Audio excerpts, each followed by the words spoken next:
Voici, à votre meilleure convenance, le plus franc-maçon des cléricaux, ou bien le plus clérical des francs-maçons, Monseigneur Albert Le Nordez. Cet ancien évêque du diocèse de Dijon, dans le département de la Côte d'Or, fut accusé par la presse d'extrême droite de la Belle Époque d'appartenir au Grand Orient de France parce qu'il avait été soi-disant aperçu, en habit civil, du côté de la rue Cadet à Paris, non loin du siège de l'obédience maçonnique. La Libre Parole, le quotidien antisémite d'Édouard Drumont, jamais en retard sur une absurdité, avait diffusé un photomontage grossier du prélat revêtu d'un signe maçonnique réalisé par André de Bois-André que l'on se transmettait, paraît-il, sous le manteau ou sous la soutane. N'ayant pu retrouver ce montage pour illustrer la présente vidéo, je me suis donc résolu à en fabriquer un avec mes pauvres moyens. Pourquoi une telle accusation contre le Nordez ? Parce que l'évêque détonnait dans les milieux catholiques de l'époque.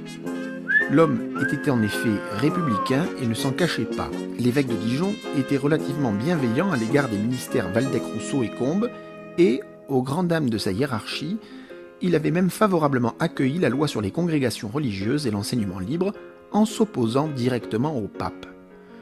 Doté d'un fort caractère, Monseigneur Le Nordez menait donc son diocèse à la baguette, n'hésitant pas à rabrouer ses subordonnés les moins dociles et à pratiquer contre eux des mesures de rétorsion, notamment financières.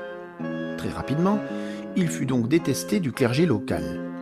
Le grand séminaire de Dijon se mit en grève en février 1904. Les séminaristes refusèrent en effet de recevoir l'ordination de ses mains. Des familles refusèrent que l'évêque donne la communion aux enfants.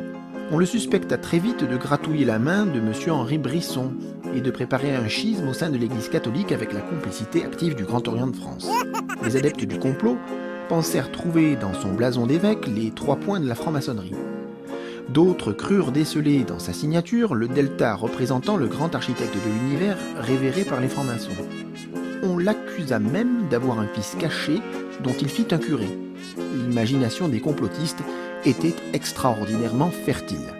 Albert Le Nordez se défendit assez mollement de toutes ces accusations, probablement parce qu'il les trouvait parfaitement délirantes. Face à ses détracteurs, l'évêque se contentait de répondre sur le ton de la boutade « Je ne puis pas être à l'Orient, puisque je suis le Nordez ».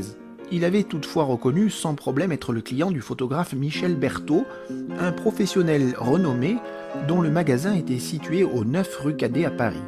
Était-ce pour cette raison que des âmes charitables l'avaient dénoncé, croyant l'avoir aperçu du côté du siège du Grand Orient. Pourtant, être commerçant rue Cadet ou être un client d'un magasin de cette rue ne fait pas automatiquement de vous un franc-maçon. Qu'à cela ne tienne. Pour en avoir le cœur net, des journalistes sont allés même jusqu'à interroger le vénérable de la loge dijonnaise. Ce dernier indiqua bien sûr que Monseigneur Le Nordez n'avait jamais fréquenté sa loge et qu'il n'était pas franc-maçon. Rien n'y fit cependant pour dissiper les soupçons et les craintes d'un complot anticatholique.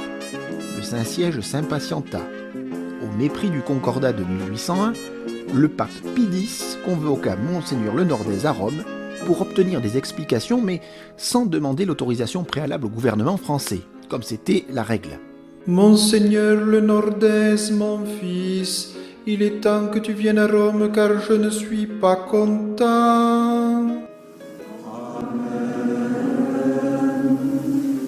En quittant le territoire national sans l'aval du gouvernement, l'évêque tomba donc dans l'illégalité.